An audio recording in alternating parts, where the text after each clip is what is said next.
Sa mga taong di po nakakalimot pong mag-subscribe, naniniwala po akong sila ay may natatanging busilak at may mabubuting kalooban. Saan man kayo naroon sa iba't ibang sulok ng mundo, sana kayo palagi malakas, malayo sa sakit araw-araw. Pagpalang umaga, tanghali, gabi sa inyong lahat. Sa mga taong hindi po nakakalimot pong mag-subscribe, maraming salamat po sa inyong lahat. Sana wag po kayong magsawang mag-subscribe po sa akin at pagpatuloy nyo po lamang pagsuporta at pagtulong po sa akin. At tatanayin ko pong napakalaking utang na loob sa inyong lahat. At Diyos na po ang bahalang magagabay sa inyong lahat. At sa mga bago na ngayon lamang po nakatuklas ng aking YouTube channel, Liwangan ng Pangasinan, huwag na po kayong magtubiling pindutin ang subscribe, like, and share. Pakipindot na rin po ang bell icon para palagi po kayong updated sa aking mga susunod na mga video. Pagkakalob ko po sa inyo lahat ang aking mga nalalaman.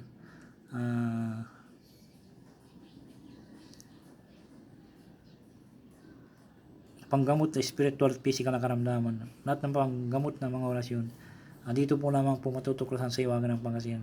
Pakatandal, pakaingatan po lamang, gamitin po lamang sa kabutihan, huwag sa kasamaan. Gamitin upang makatulong sa mga taong nangangailangan, huwag pong ipagyabang. Palagi po ninyong sa puso't isipan, panatiling magpakumbaba sa isa't isa, magtulungan, magbigayan, higit sa lahat magmahalan. At huwag pong makalimot pong tumulong sa mga taong ginagapos sa hirap ng buhay. Ito'y napakalaking kayamanan sa langit. Pagtulong sa kapwa at hindi matutumbasan sino man. Kaya ang Diyos na po ang bahalang magsusukli sa lahat po ninyong mga ginagawang mga kabutihan. Ay pagkakalob sa inyong lahat ng siksik, dikdik at umapaw ng pagmamahal ng ating Diyos na makapangyarihan sa lahat. Bago po ang lahat po ay shoutout po sa inyong lahat. Sa mga tao pong may busilak na kalooban po, shoutout po sa inyong lahat. At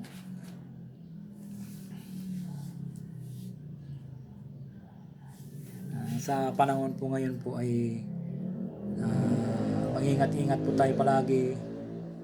Nagpapaalala po ang Liwangan ng Pangasinan na palagi po tayo mag-ingat sa ating kinabubuhay para malayo po tayo sa sakit araw-araw. Ay ingat-ingat po lamang po. Kung mainit po, uminom po tayo ng tubig.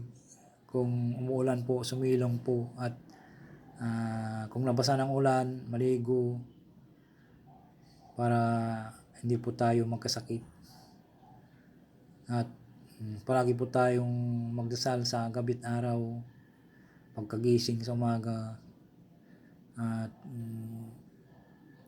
para malayo po tayo sa mga masamang espiritu, dapat po magpoder po tayo, magkuhan po tayo ng poder sa sarili at sa buong pamilya para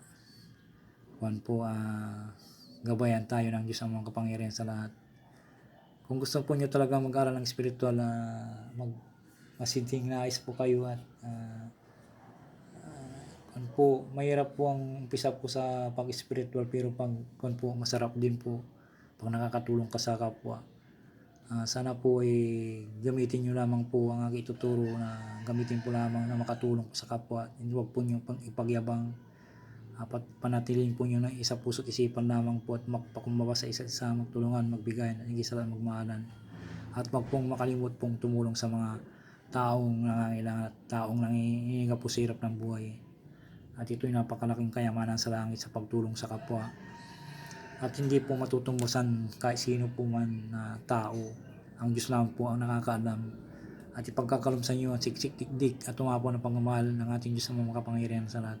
At doble-doble po yung ibibigay pagkakalob po sa Kanya, na sa pagtulong po ninyo ay bukal po sa puso nyo po. At huwag nyo pong sasabihin po, huwag nyo pong ipagyayabang, kundi sarili nyo lamang po. Sa isipan, sa puso isipan lamang po ang pagtulong po sa kapwa.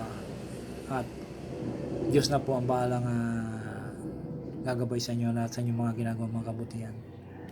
Yan po ang aking ibabagi po sa inyo, na ipagkalob sa inyo, na ituturo po na palagi po kayong magpakumbaba sa isa't isa, magmahalan, huwag mag-away-away, at huwag pong ingatan po yung makagawa po ng kasalanan. Kahit na sino po ay hindi po maiwasan ng makapaggawa ka ng kasalanan sa araw-araw. Kung nakapaggawa po kayo ng kasalanan sa araw-araw po, nakagawa po na naman po kayo ng panibagong kasalanan po. Huwag po kayong humingi ng patawad sa Ama. Hingi po kagad kayo ng patawad at patawarin po kayo ng Amang makapangyarihan sa lahat. Yan po ang aking bilin po sa inyo. Ang i-share ko po kayo po sa inyo ay yung orasyon ng Jesucristo laban sa masamang kapangyarihan po. Yan po ang orasyon po.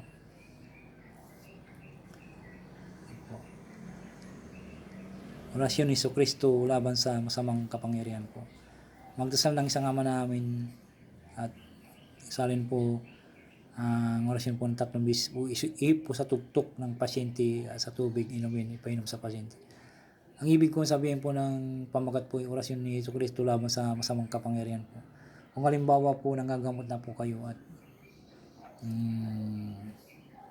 nakon po yung pasyente, sinaniban po o ginagaway po siya ng taong kon po kinukulam o ano ba yung kon po nakon ng kapangyarihan o palipad hangin po siya. Maganda po itong usalin po pamproteksyon po sa kon po. At mawawala po yung ginawa pong kapangyarihan ng masama sa kanya.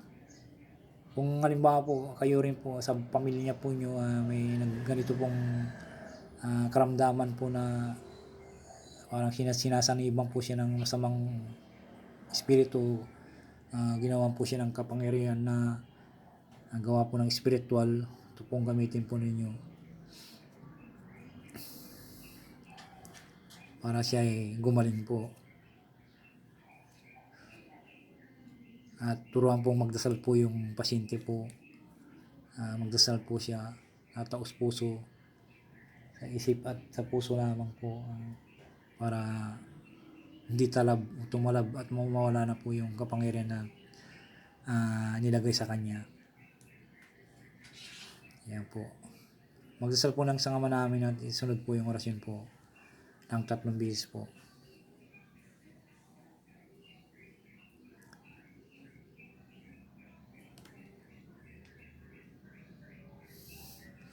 Narito po ang orasyon po ng 3 beses po. Iximin patrim ihiyi trum tuum.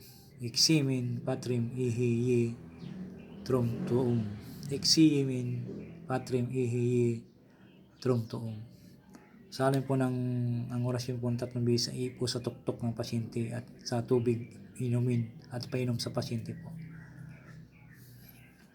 Sana po isulat po nyo sa malinis na notebook po at para makanyo po na pag may na halimbawa na sinapian po ito, usahalin nyo po ito. Basta huwag kayo matakot kung sinapian po, kasi pag nagkukuhan po kayo ay kasama po nyo ang Diyos po, gagamot po at humingi po kayo ng gabay sa Diyos ang makapangyarihan sa lahat bago po kayo sumabak po sa gamutan po, para gabayan po kayo ng Diyos ang makapangyarihan sa lahat.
Huwag po kayong makalimot pong mag-subscribe, mag-like and share.